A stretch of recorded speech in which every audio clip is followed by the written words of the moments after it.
이제 우리 다 같이 신앙 고백 드리심으로 4월 기독 교수의 원리 예배를 시작하겠습니다.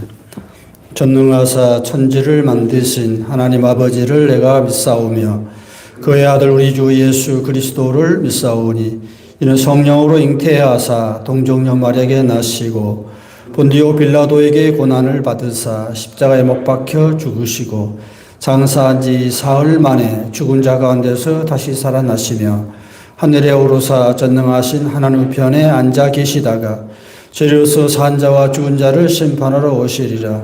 성령을 믿사오며 거룩한 공예와 성도와 서로 교통하는 것과 죄를 사하여 주시는 것과 몸이 다시 사는 것과 영원히 사는 것을 믿사옵나이다.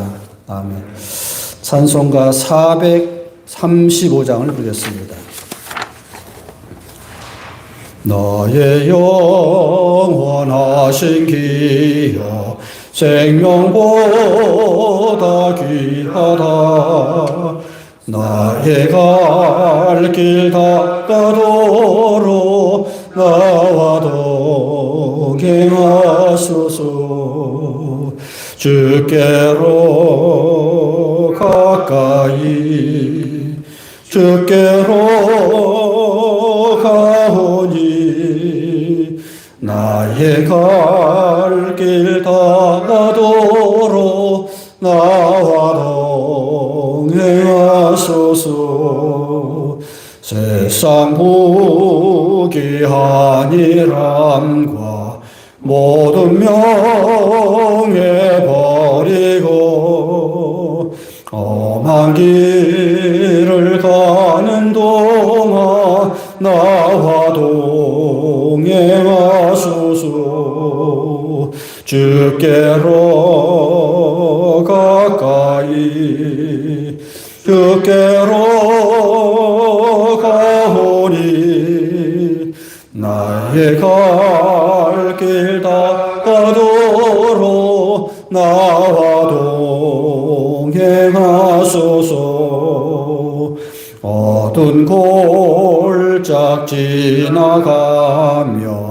험한 바다 건너서 천국문에 이르도록 나와 동행하소서. 주께로 가까이 주께로 가오니 나의 갈 길 닦아도록 나와 동행하소서.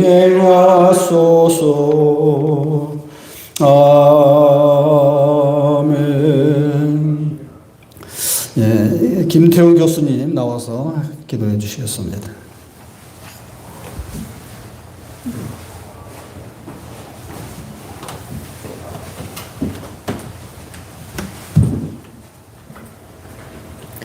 다 같이 기도 드리시겠습니다. 주께서 전에 말씀하시기를 내 이름이 거기 있으리라 하신 곳 이 전을 향하여 주의 눈이 주야로 보옵시며 종이 이곳을 향하여 비는 기도를 들어옵소서. 사랑의 하나님 아버지, 아버지를 사랑하는 기독 교수님들이 모여 같이 예배드리는 이 시간, 귀한 시간을 허락해 주신 주님께 감사드립니다. 너무 오랜 기간 하나님의 백성들이 갈 곳을 잃고 성전에 나오지 못하고 갈급한 10년 가운데 있었습니다.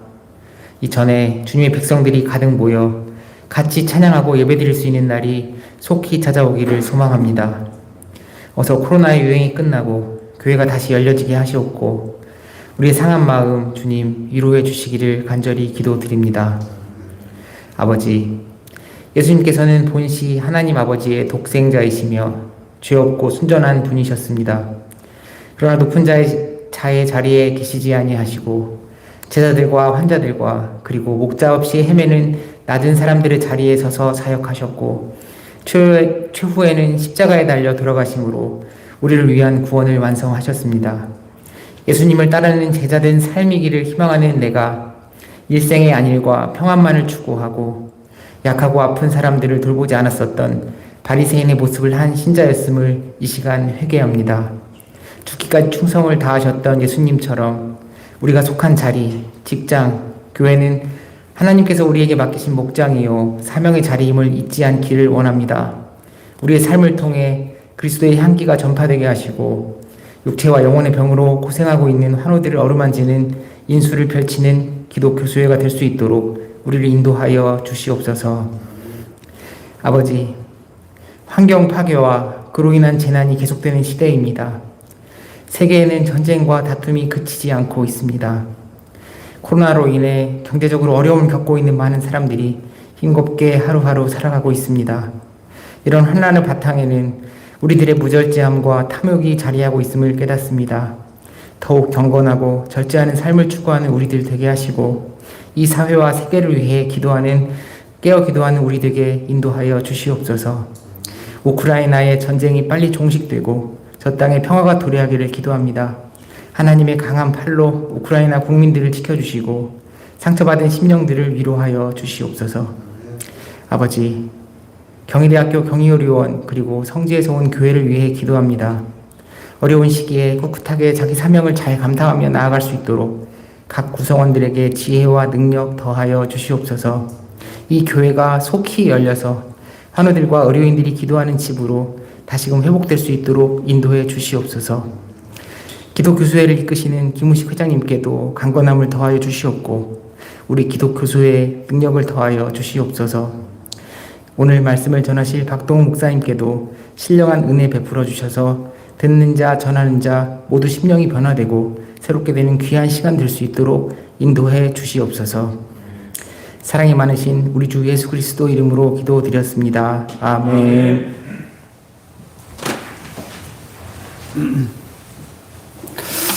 네, 오늘 말씀은 전도서 2장입니다. 구약 948페이지입니다. 1절 우리 다 같이 한 목소리로 읽겠습니다. 시작. 나는 내 마음에 이르기를 자 내가 시험 삼아 너를 즐겁게 하리니 너는 낙을 누리라 하였으나 보라 이것도 헛되도다. 우리가 전도서를 지금 계속 강해하면서 은혜 받고 있습니다. 전도서는 솔로몬이 자기 인생을 돌이켜보면서 인생의 황혼기에 내가 인생을 살아보니 인생이 이러하다 하는데 어떤 결산, 인생에 대한 어떤 자기 나름대로의 결산을 젊은이들에게 그러니까 내가 이렇게 살아보니 인생이 이러하니 너희들은 시행착오를 겪지 말았으면 좋겠다 하는 그런 이제 취지죠.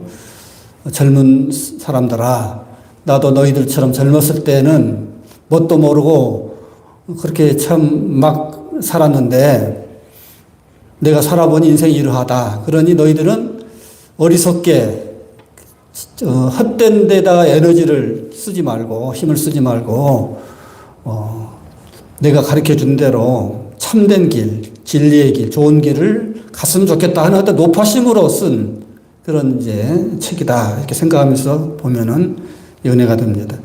그래서 우리가 특별히 이제 노인이 되면 그 전도서에 많이 공감을 해요. 아, 그래, 맞아. 나도 그런 생각이 있어. 살아보니 그래. 하면서 자꾸 젊은 사람들한테 뭔가를 말해주고 싶거든요.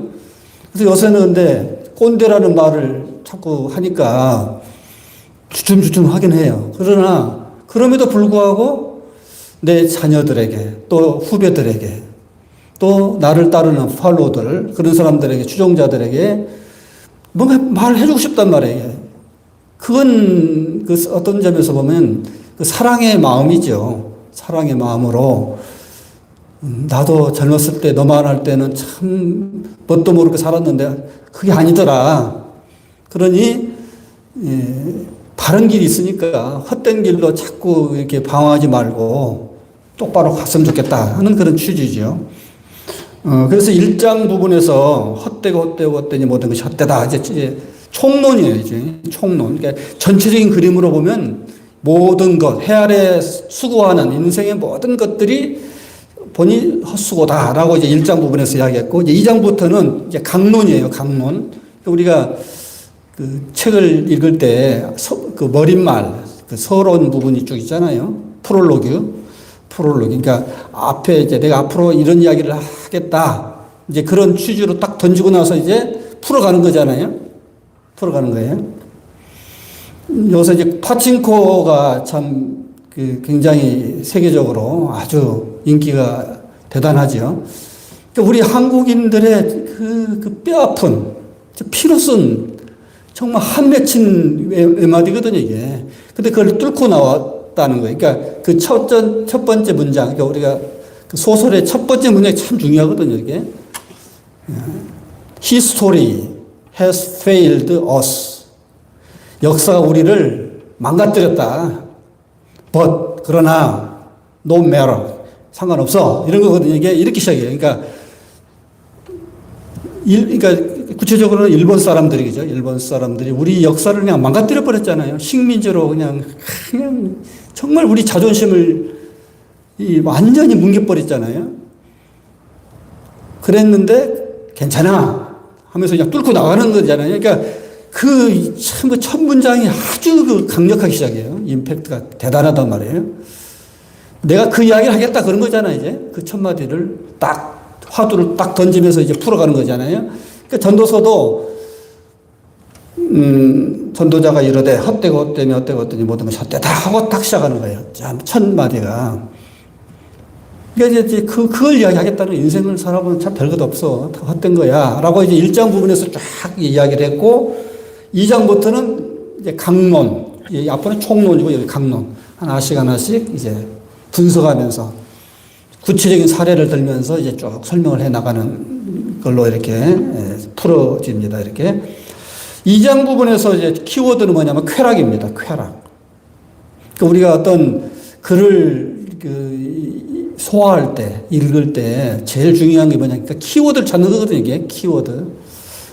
우리가 중고등학교 때 국어시험 많이 봤잖아요. 국어시험 볼 때 주제어가 뭐냐, 키워드가 뭐냐를 찾는 것이 제일 중요하죠, 사실.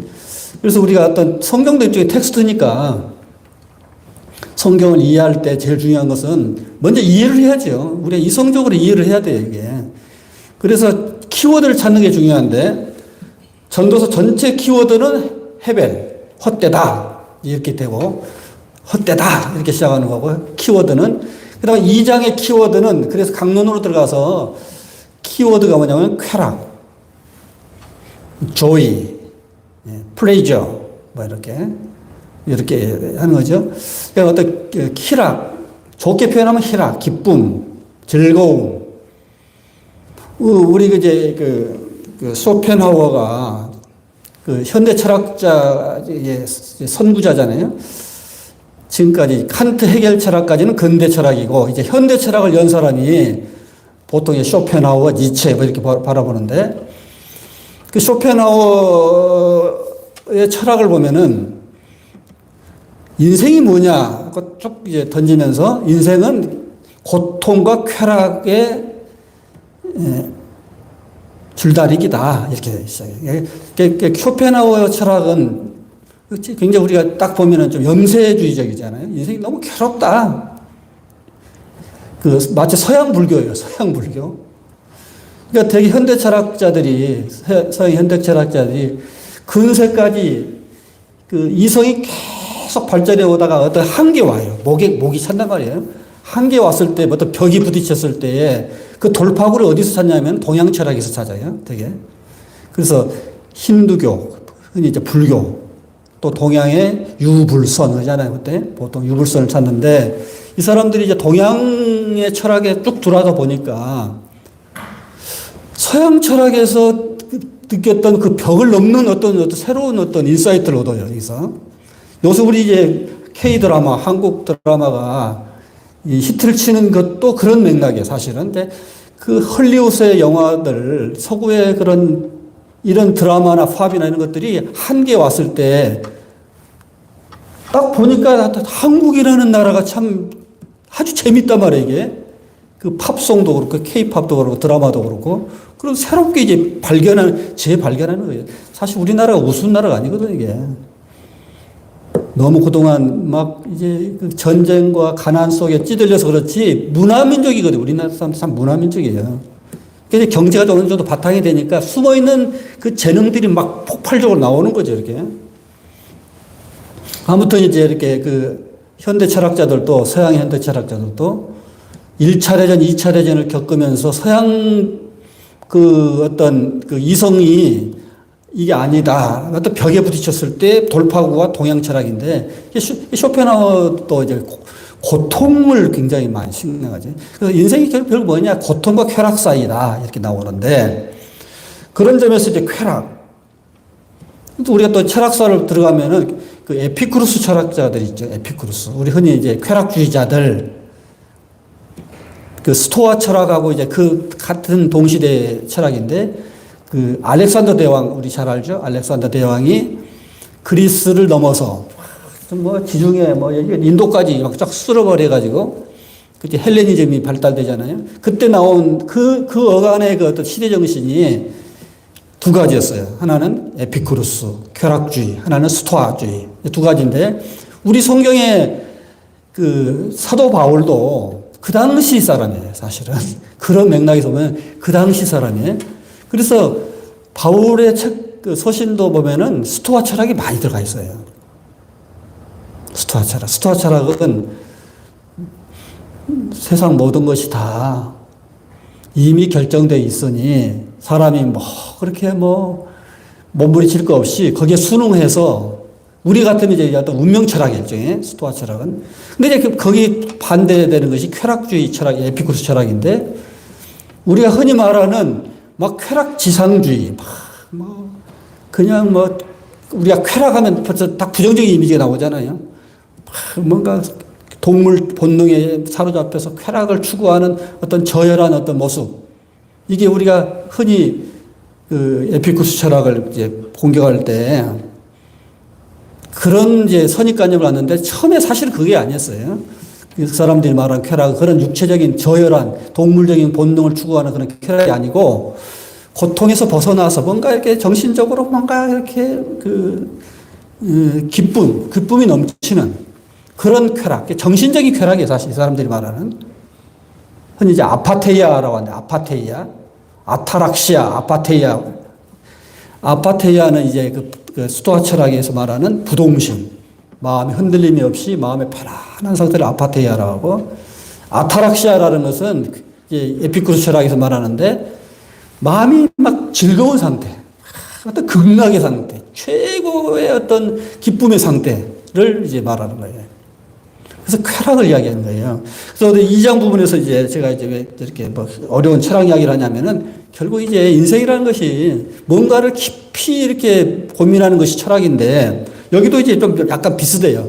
에피쿠스 철학하는 냄새하고 비슷해요. 예, 한번 봅시다.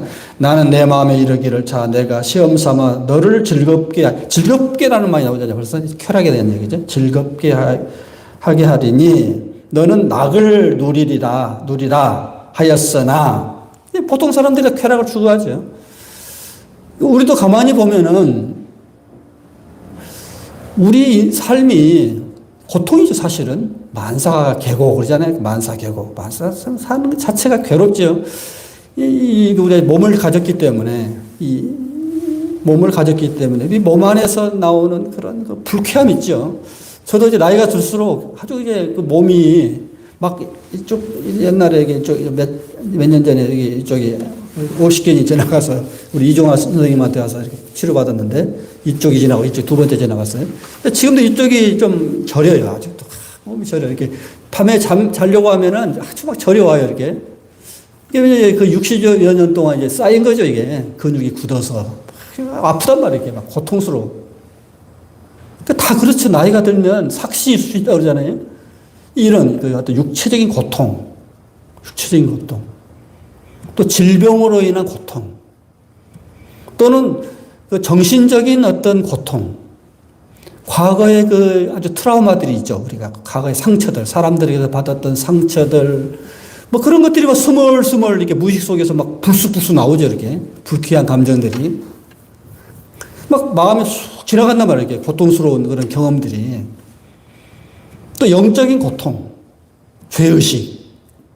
내가 하나님 앞에 좀 영적으로, 신앙적으로 바로 서였어야 하는데 내가 왜 이러지? 하는 어떤 그런 어떤 그 영적인 괴로움이죠. 이런 것들. 그러니까 인간들의 일에 있어서 이 고통은 현재 실존적인 거죠.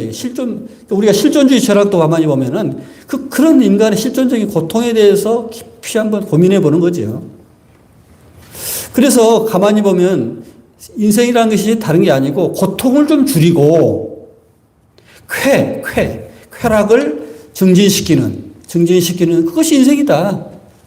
한마디로 해서 쇼펜하우 철학에 보면은 고통은 최대한으로 줄이고 쾌락은 증진시키는 그것이 인생이다. 이런 거죠. 근데 이게 2장에서 그 이야기를 하는 거예요, 지금. 내가 시험 삼아서 너를 즐겁게 하리지. 너는 낙을 누리라 하였으나. 그래. 그렇게 살아가는 거죠, 우리가. 그런데 이것도 헛되다. 그런 거예요, 이제. 그런 인생의 몸부림조차도 헛되다. 내가 2절 웃음에 관하여 말하기를. 웃음. 이것도 쾌락이죠. 쾌죠. 일종의 쾌락. joy. 기쁨. 이렇게 다 똑같단 말이죠. 웃음. 그러니까 우리가 어린아이들은 하루에도 몇 번씩 웃어요. 근데 나이가 들면 들수록 웃음이 사라지고, 그죠? 웃음이 사라지고. 웃을 일이 별로 없죠. 웃을 일이. 그래서 저도 요새 우리 손주들이 이제 4명인데 손주들 보면 이게 웃음이 나와요. 이렇게. 애들도 분명히 계속 웃는단 말이에요. 이게 참 좋은 것 같아요. 이렇게. 그러니까 돈을 놓고는 웃지 못하지만 자식을 놓고는 웃는다. 손주를 놓고 웃는다 그러잖아요. 옛날 어른들이. 웃음이. 내가 웃음에 관하여 말하여 이르기를. 그래, 좋지. 웃는 거. 그러나 그것도 미친 것이다. 이렇게 나온 거예요. 이게. 그러니까 언뜻. 그러니까 우리가 전도서를 이해할 때 포인트를 어떻게 잡아야 하냐면은 짧은 눈으로 보는 것하고 거시적으로 보는 것 두 가지를 항상 갖고 있어야 돼요. 그러니까 얼핏 짧은 눈으로 보면 다 좋은 거야. 이게 참 이게 즐거워하는 거, 또 쾌를 누리는 거 다 좋아. 지식, 지혜 다 좋아. 근데 긴 호흡으로 보면 헛돼. 이렇게 된 거예요. 그러니까 짧은 눈으로 보면은 좋은 거예요. 좀 다. 우리가 그렇게 이제 생각을 이해할 때, 전도서를 이해할 때는 항상 두 가지 시각을 갖고 있어야 돼. 짧은 눈으로 볼 때 추구하는 그것들, 좋고지. 근데 길게 보면, 멀리 보면, 거시안적으로 보면, 그거 다 똑같아. 다 똑같은 거야. 다 헛된 것이지. 이런, 이제, 그런 식으로 나가는 거예요. 그래서 웃음에 관하여 말하기를, 그것은 짧은 눈으로 보면 좋은 건데, 다 좋은 거죠. 근데, 긴 안목으로 보면 그것도 미친 것이다. 미친 짓이다. 하였고, 희락에 관하여, joy, 영어로만 joy죠. 우리 집, 개가, 애견이, joy의 이름이 joy. 보니까 joy라는 애견 이름이 많더라고요. 희락이죠, 희락. 우리, 갈라디아서 5장에 성령의 9가지 열매할 때 사랑과 희락과 화평과 할 때 희락이죠. 희락. 기쁨. 우리 순수한 말로는 기쁨이고 한자로는 희락에 관하여 이르기를.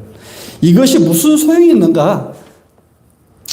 짧은 눈으로 보면 좋지. 그러나 멀리 보면, 긴 안목으로 보면 그것도 다 부질없는 거야. 이런 거예요. 그러니까 그 느낌을 잘 보셔야 돼요, 여러분. 또 내가 내 마음으로 깊이 생각하기를, 내가 어떻게 하여야 내 마음을 지혜롭게 다스리면서 술로 내 육신을 즐겁게 할까? 두 가지죠. 정신적인 쾌락과 육체적인 쾌락. 정신적인 쾌락은 마음이 편한 거죠. 저도 요새 그런 생각이 많이 들어요. 누가 성공한 사람이냐, 누가 행복한 사람이냐, 마음이 편한 사람이다. 아주 단순한 거예요. 보면 단순해요. 그러니까 돈 많이 벌었는데 괴로운 사람, 실패한 거라고 저는 생각해요. 권력을 잡았어요. 그런데 마음이 괴로워. 편치 않아. 그게 성공한 것일까? 행복한 것일까? 그거 아니라고 생각해요. 우리 성경에서 늘 강조하는 것이, 비록, 고대 광실에 살지 못하고 초가삼간에 살아도 마음이 편한 것이, 고대 광실에서 괴로운 것보다 낫다. 고기로, 육선으로, 잘 먹고 괴로운 사람보다는 채소를 먹어도 마음이 편한 사람이 더 낫다. 이렇게 나오잖아요. 그러니까 우리 신앙은 항상 그런 식으로 풀어가죠, 성경은. 높은 산이 거친 들이 초막이나 궁궐이나 내 주 예수 계신 곳이 그 어디나 하늘나라. 우리 찬송가에. 예? 그러니까 이 외적인 어떤 조건이 중요한 게 아니고 내 마음에 평화가 있느냐 그게 중요하다는 거죠.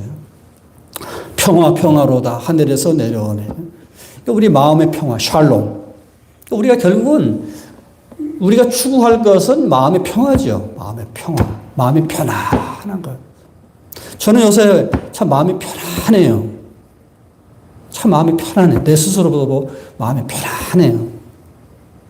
그럼 된 거잖아요? 그럼 된 거예요. 그러니까 마음이 벌써 천국인 거예요. 마음이 편안한 상태, 샬롬의 상태. 그게 천국이죠?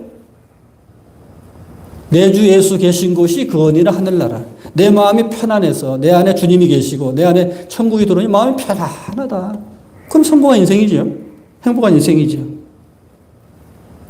그래서 내가 내 마음으로 깊이 생각하기를 내가 어떻게 해야 내 마음을 지혜로 다스리면서 마음의 평안을 누리면서 두 번째는 술로 내 육신을 즐겁게 할까. 또 육신의 쾌락이 있어요. 육신의 쾌락. 여기서 말하는 쾌락은 좀 같이 중립적으로 좀 봐야 할 것 같아요. 그러니까 우리가 이제 흔히 잘못 생각하면 2000년 교회사에도 늘 그랬는데 금욕주의라는 게 있어요.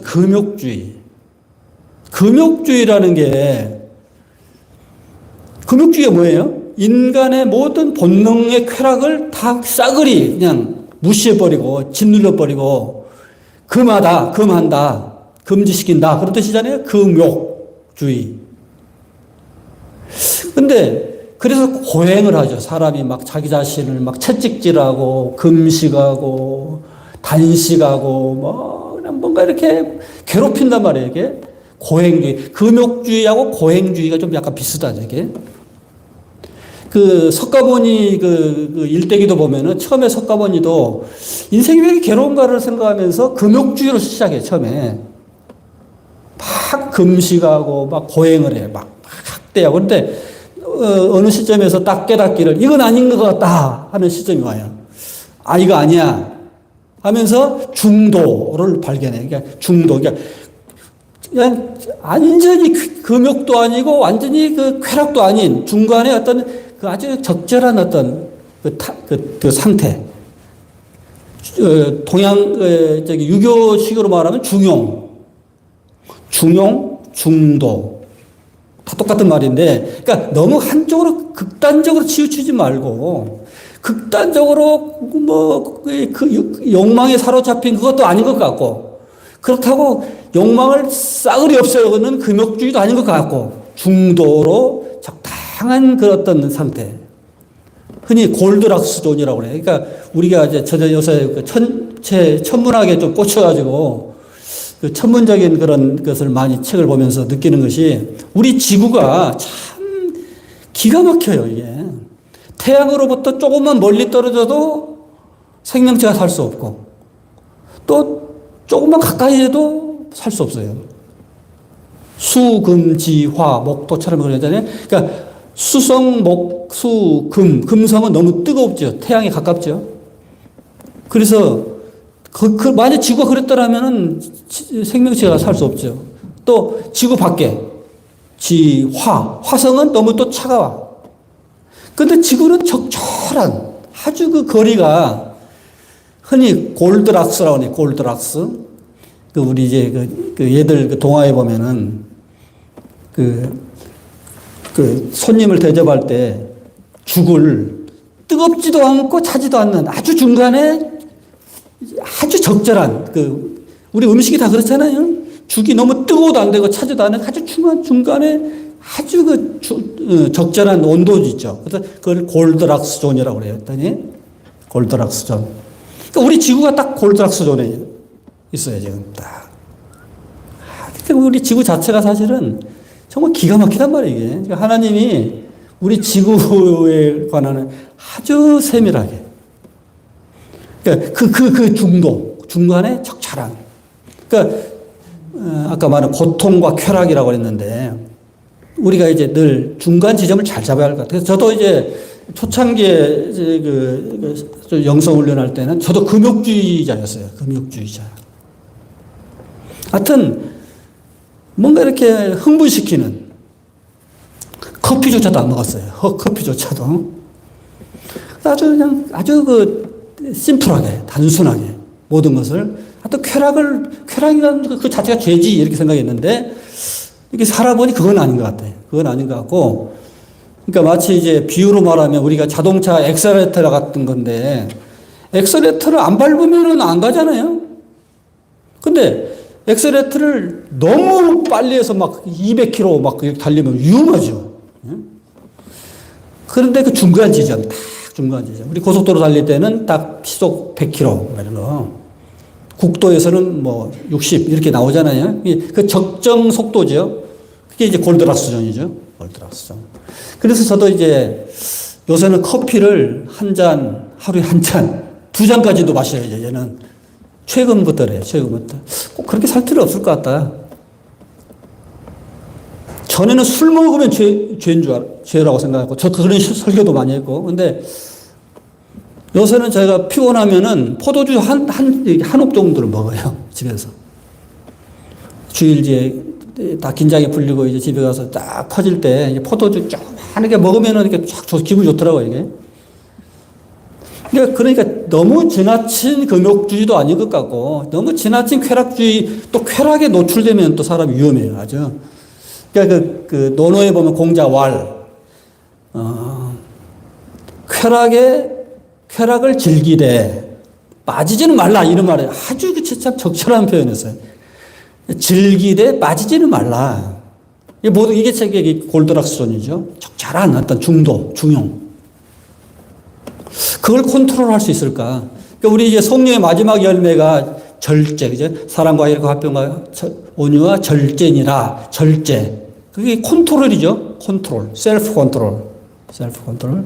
그러니까 우리가 원자탄과 원자력 발전소에서 나오는 에너지는 똑같은데 무슨 차이냐면은 원자력 발전소에서는 제어봉으로 적절하게 에너지가 나오도록 조절한단 말이에요. 컨트롤한단 말이에요.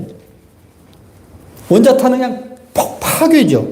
그러니까 똑같은 에너지인데 그냥 순간적으로 파괴시켜버리죠. 그러니까 모든 인간의 에너지라는 것도 적절하게만 이렇게 컨트롤할 수만 있으면은 그 범위 내에서 누리는 것이 그러니까 전도서도 이제 그런 식으로 가요. 보면은.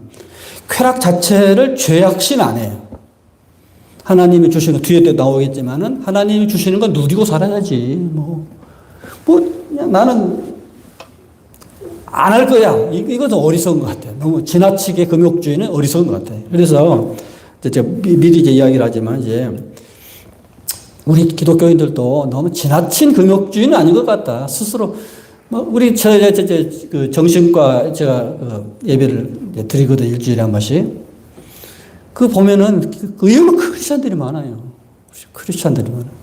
근데 그 사람들하고 이렇게 해서 상담을 쭉 하면서 느끼는 것이 뭐냐면은 지나친 율법주의자들이 많더라고요. 율법주의. 그러니까 쾌락을 죄악시하면서 자기를 그냥 학대하듯이 자학하듯이 뭔가 이렇게 순수하게 살아보려고 하는 사실 그건 아름다운 일인데 너무 지나칠 때 그러니까 프로이드 보면은 프로이드가 그걸 발견했거든요. 인간에게 이익이라는 본능이 있는데 지나치게 막 억압하면은 무의식 속에 그냥 숨어 들어가서 없어지지는 않고 그것들이 막 불불불 끓다가 이상한 현상으로 막 이제 신체화돼서 나타나는 것이 병이다 그러잖아요. 그러니까 우리 정신과 환자들 보면은 크리스천들이 의외로 많은데 율법으로 자꾸 누르니까 참 이 사람들이 그냥 이상 현상이 나타나요. 그러니까 정신과 의사들이 기독교를 프로이드 자체가 반기독교적이잖아요. 기독교가 너무 지나친 금욕주의를 강조하다 보니까 이렇게 신경증 노이로제 환자들이 많이 생겨난다는 거예요. 망상들이 많아서.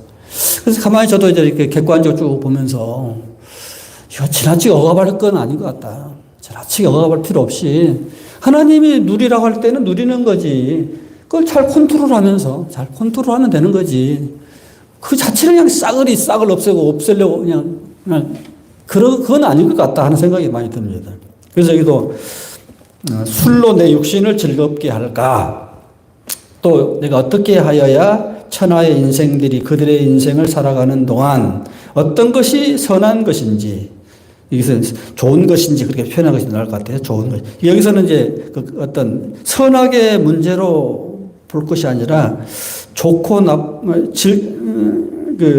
좋은 일인지 이 정도로 번역하는 게 나을 것 같아요. 어떤 것이 좋은 것인지 볼 때까지 내 어리석음을 꼭 붙잡아 둘까 하여 내 사업을 크게 하였다. 그래서 이제 무슨 말 하겠죠? 내가 어떻게 하면 인생을 참 즐겁게 살까? 어떻게 사는 것이 좋게 사는 것일까? 여기서 이제 윤리적인 선악의 문제가 아니고, 이게 좋은 것인가? 내 인생을 좋게 살아가는 것인가를 생각하면서, 첫째, 내가 사업을 크게 했다. 저도 요새 우리 큰애가 지금 사업을 하고 있어요. 참, 우리 집안에서 사업가가 나올 줄 꿈에도 생각을 못 했는데, 진짜 처음으로 이제 사업을 하는 거예요. 아주 잘 되고 있어요. 이제 지금 굉장히 블루오션이에요. 아주 애견 사료, 간식을 하고 있는데 막 엄청 막 폭발적으로 막 늘어나고 있어요. 제가 막 계속 집에서 만들어주고 있는데 이 사업이라면 그렇더라고요, 이게. 우리가 흔히 이제 직장 생활을 많이 하잖아요. 남이 벌려놓은 거 가서 그냥 거기서 그 사람을 위해서 하고 봉급받고. 이게 굉장히 좀 소시민들이 살아가는 방식이잖아요. 근데 그런 것에 만족하지 못하고 나는 내가 왜 그 사람을 위해서 돈 많이 벌어줘야 돼?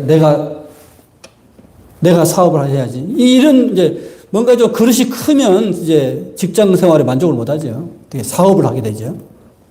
사업이라는 것이 잘 되면은 엄청나게 좋고 돈 번지만 또 망하면 또 왕창 망하는 것이 굉장히 위험이 많죠. 근데 아무튼 내가 사업을 크게 하였다. 내가 일을 벌렸다, 이 말이에요.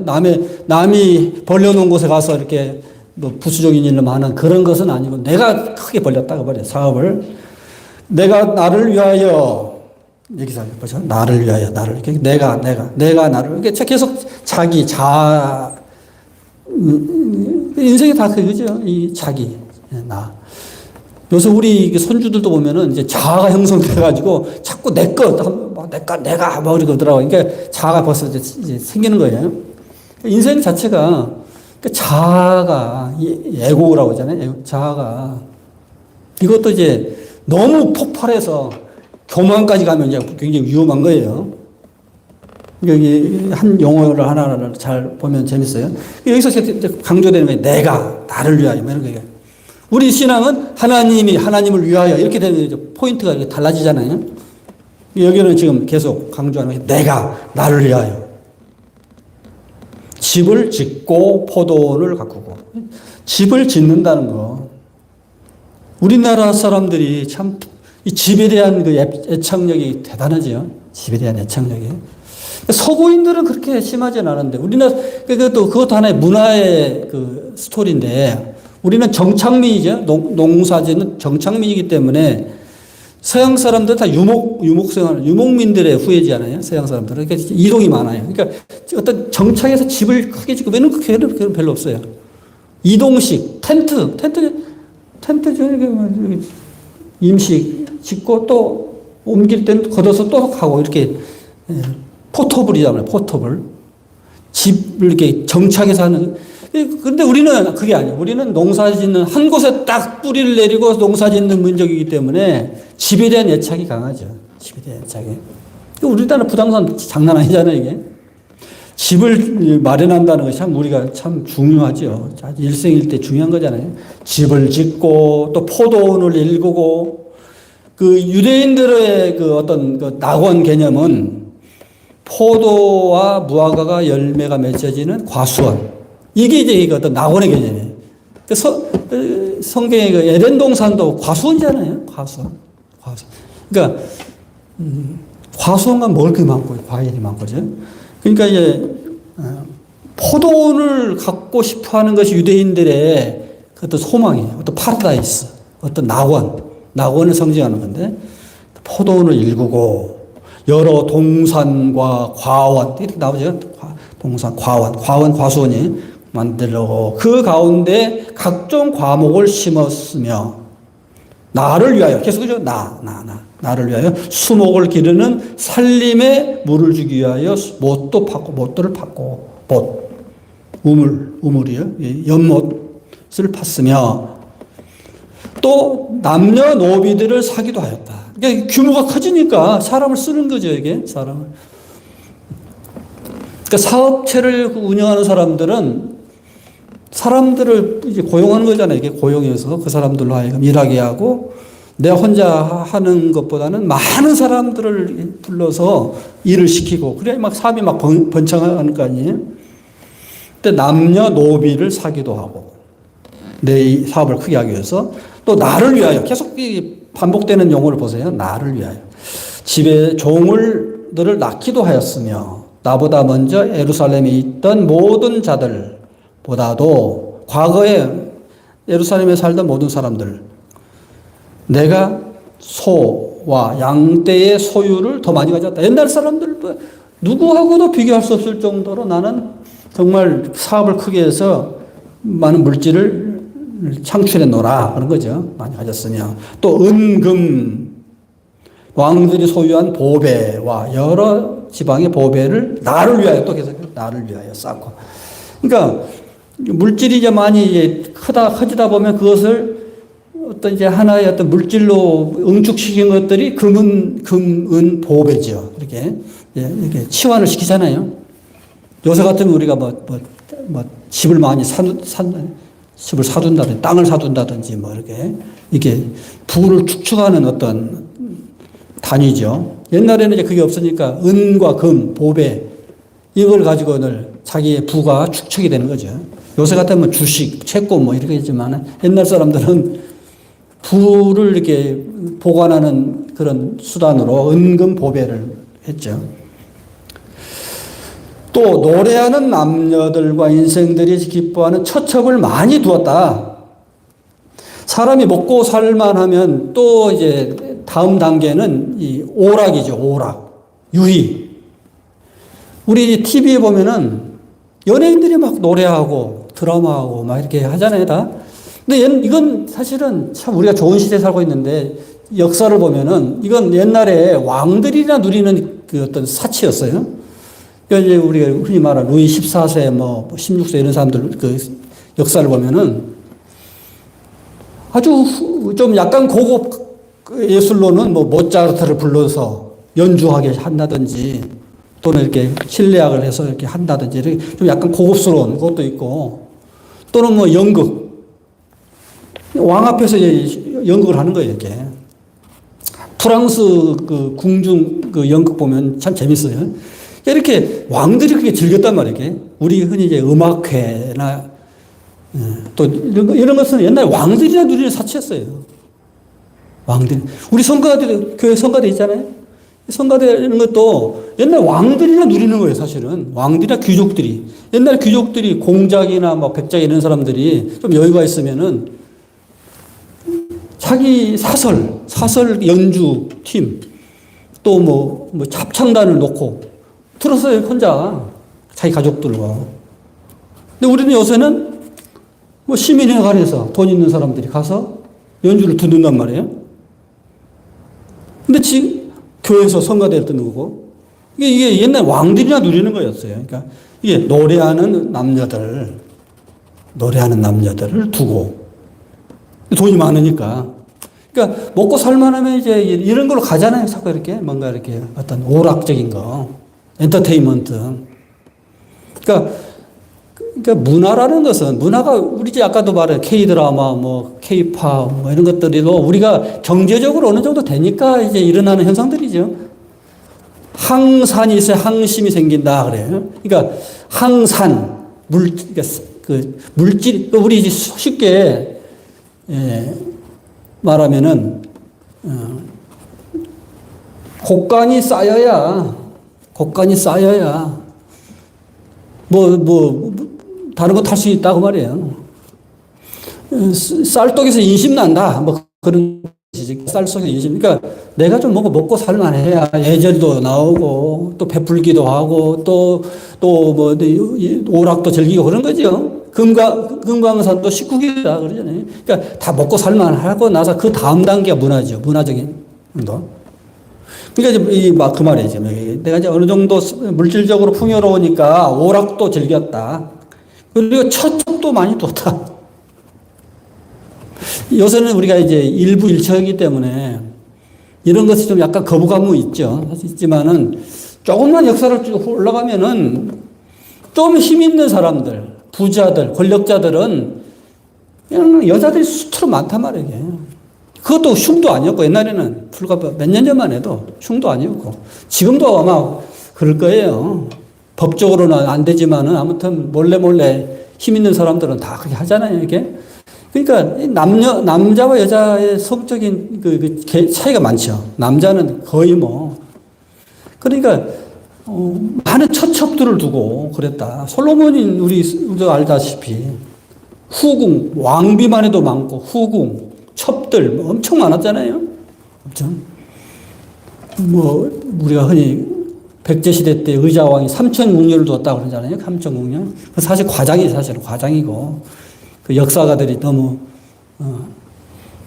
승자가 기록했기 때문에 그렇게 나오는데 사실은 그 과장이지만 아무튼 모든 왕들이 다 그래요. 왕들이. 그래서 처첩을 많이 두었다. 내가 이같이 창성하다는 것은 막 번창한다는 거죠. 번창하여. 모든 면에서. 물질적으로도 그렇고 모든 면에서 다 번창했다. 그래서 나보다 먼저 있는 예루살렘의 모든 자들보다 더 창성했다. 사람이 이게 참 비교라는 것이 참 희한하죠. 비교. 그래서 우리가 비교로서 절대적인 것은 없으니까 상대적으로 보는 거잖아요. 부자냐 가난한 자도 상대적이죠. 100억을 가진 사람 앞에 10억은 가난뱅이죠. 근데 10억 갖고 있는 사람이 1억 갖고 있는 사람보다는 부자죠, 또. 그러니까 크다 작다라는 것은 다 비교 대상이 어느 데 기준을 두느냐에 따라 달라지는 거죠. 이렇게 달라지는 거예요. 그러니까 절대적인 것은 없죠. 원래 절대적인 어떤 가치라는 것은 원래 절대 가치는 없어요. 다 비교하는 거니까. 그러니까 그 누구하고 비교해도 나는 너무도 갖고 싶은 걸 다 가졌다고 말해요. 모든 면에서. 물질적인 거, 뭐 지식이면 지식, 뭐 쾌락이면 쾌락 다 가졌다. 지혜도 가졌다. 무엇이든지 내 눈이 원하는 것을 내가 그만하지 않았다. 하고 싶은 대로 다 했다.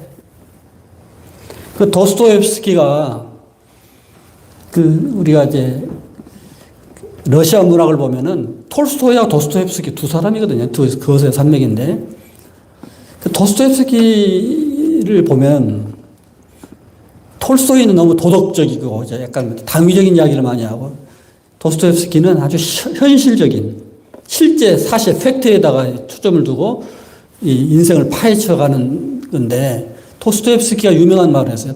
돈은 뭐냐? 자유의 주조건이다. 참 재밌는 이런 말들 좀 기억할 필요가 있어요.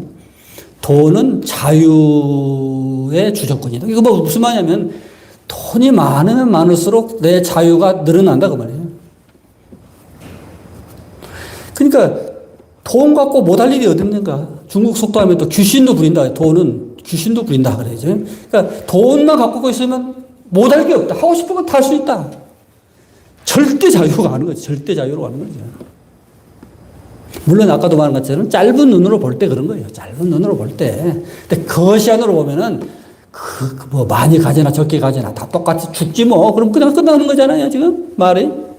그러니까 항상 전도서를 읽을 때는 얼핏 짧은 눈으로 볼 때하고 거시적으로 볼 때 두 가지가 항상 달라요.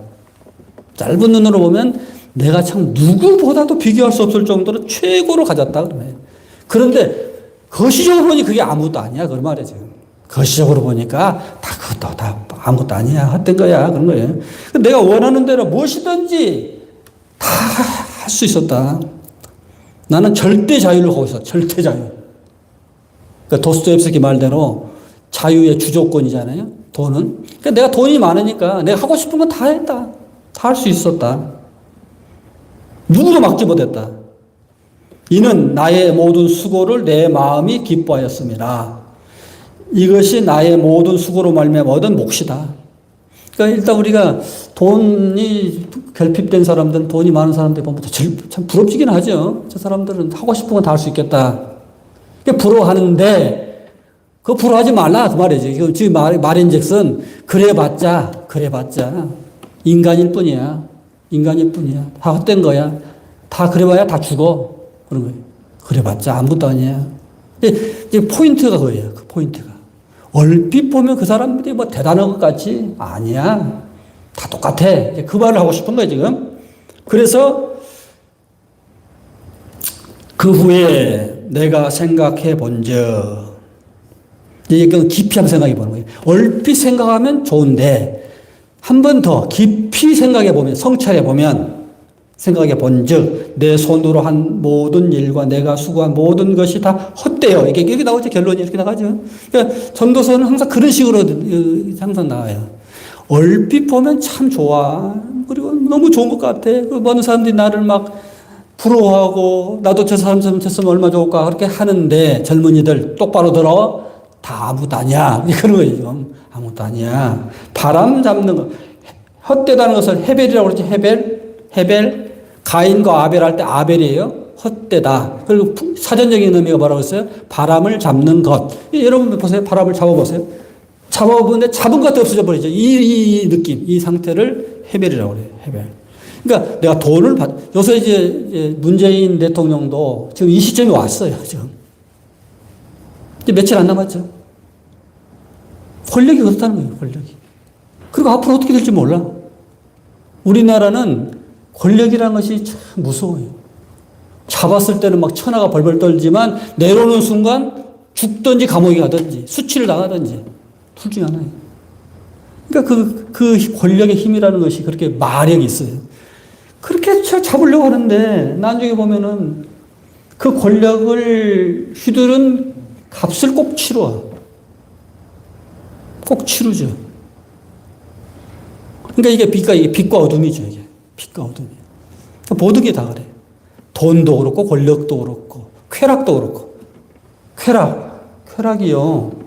너무 노출되면 안 됩니다. 쾌락에 노출되면은 내가 100회 정도 쾌락을 누리면 나중에 시간이 흐르면 마이너스 100으로 내려가요. 이게 여러분 의사니까 다 알죠? 향상성이라고 해요. 향상성. 항상 뭔가 팍 올라가면은 그만큼 또 내려가서 균형을 이루죠. 항상. 그러니까 100의 쾌락을 누리면 반드시 그 후유증이 100의 고통이 와요. 근데 이것을 반대로 말하면 100의 고통을 누리고 겪고 나면은 100의 쾌락이 와요. 참 묘해요. 그걸 깨달은 사람이 사드 백작이야. 사드 백작이 우리 사디즘 할 때 그 사드 그 백작인데 이 사람은 자기 몸을 막 때리고 이러면서 막 그 고통을 주면서 본인이 또 나중에 쾌락이 온단 말이에요. 이게 사디즘이라고 하잖아요. 사디즘. 매저키즘. 사디즘 매저키즘. 그러니까 고통과 쾌락은 알고 보니까 같더라 그런 거예요. 참 묘한 말이죠. 이게 이런 말이. 참 묘한 말이. 그러니까 먼저 쾌락을 누리고 고통을 당할 것이냐 아니면 고통을 먼저 당하고 나서 쾌락을 누릴 것이냐. 그 차이뿐이야. 똑같은 이야기. 그게 똑같은 거다. 그래서 제가 늘 쾌락에 너무 노출되지 말라는 것은 반드시 쾌락 후에는 고통이 와요. 그런데 기독교식으로 말하면 고통을 잘 참아내면 잘 견뎌내면 십자가의 고통을 느끼면 부활, 승천, 하늘의 영광이 와요. 그러니까 큰 맥락에서 보면은 그래요. 그러니까 고통과 쾌락은 알고 보면은 쌍둥이에요. 똑같은 거예요. 그래서 내가 모든 쾌락을 다 누려봤는데 헛것이다. 사실 헛것 정도가 아니에요. 더 고통이 와요. 그 맥락을 잘 알아야겠다는 거예요. 자, 오늘 여기까지 합시다. 기도합시다. 사랑의 아버지, 오늘 말씀을 은혜 주심을 감사합니다. 우리가 어떻게 인생을 살아야 할지 여러 가지 삶의 지혜를 허락하심을 감사합니다. 세상 모든 것이 얼핏 보면은 많이 갖고 누리는 것이 쾌락이요 좋은 것 같지만은 그러나 그것이 한쪽으로 보면은 다 헛된 것이요 고통이 온다는 것을 알고 오직 주님 안에서 평안을 누리게 하여 주시옵소서. 이제는 우리 주 예수 그리스도의 무한하신 은혜와 아버지 하나님의 극진하신 사랑과 성령의 감동함과 충만하신 역사가 주 안에서 늘 기쁨을 누리기를 원하는 사람 모든 교우들 머리 위에 이제와 영원토록 함께 하시기를 간절히 축원하옵나이다. 아멘.